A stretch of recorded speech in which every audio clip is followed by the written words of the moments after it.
আমরা পাতানো খেলার নির্বাচন আমরা হতে দেব না। বর্তমান সরকার খালের থেকে আমাদের কিনারা থেকে খালের মধ্যে ফেলে দিয়েছে। আমরা বলতাম শেখ হাসিনার সময় তাকে একেবারে আমাদের খালের কিনারায় এসে উনি ফেলে দিয়ে রেখে দিয়ে গেছে। আর এখন বলছি বর্তমান সরকার খালের থেকে আমাদের কিনারা থেকে খালের মধ্যে ফেলে দিয়েছে। এখন দেশ নিচের দিকে পড়ছে। যত দিন দেরি হবে তত বড় ধরনের ক্ষতি। সাউথ টাউনে হোক আপনার স্বপ্নের আবাসন, আগে দখল পরে মূল্য পরিশোধ। ক্ষতিগ্রস্ত হবে দেশ, তত বড় ধরনের পতনের কারণে কত ক্ষতিগ্রস্ত হবে। এই জন্য আমাদের আহ্বান বর্তমান তত্ত্বাবধায়ক সরকার, বর্তমান অন্তর্বর্তীকালীন সরকারের কাছে আমাদের আবেদন, আপনারা নিরপেক্ষ নন এবং আপনারা কতটুকু সক্ষম এই ব্যাপারেও দেশবাসী বুঝে গেছে। আপনাদের কোনো ভালো নির্বাচন দেওয়ার সক্ষমতাও নাই।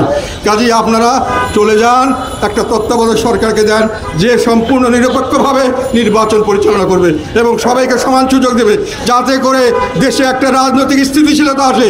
রাজনৈতিক স্থিতিশীলতা আসলেই দেশে আবার বিনিয়োগ আসবে, আবার বিদেশি আমাদের বিভিন্ন ধরনের ফান্ড আসবে, মানুষের চলাচল করবে, স্বাভাবিকত্ব আসবে। এখন কোনো ব্যবসায়ী কোনোখানে বিদেশ থেকে এখানে আসছে না, আমাদের দেশের লোককে কোথাও যেতে দেওয়া হচ্ছে না।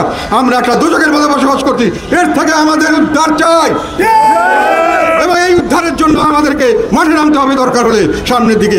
আমরা পাতানো খেলার নির্বাচন আমরা হতে দেব না।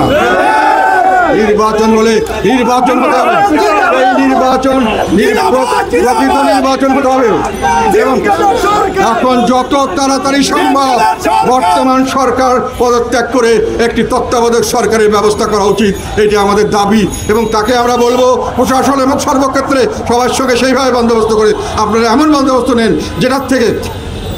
যেটার থেকে সাধারণভাবে একটা সঠিক অ্যাডমিনিস্ট্রেশন, সম্পূর্ণ নিউট্রাল অ্যাডমিনিস্ট্রেশনের আন্ডারে আমরা ইলেকশন করতে পারবো, যেখানে সত্যিকার অর্থে দেশের সকল মানুষ সুখী হবে, তারা এই নির্বাচন নিয়ে সন্তুষ্ট হবে।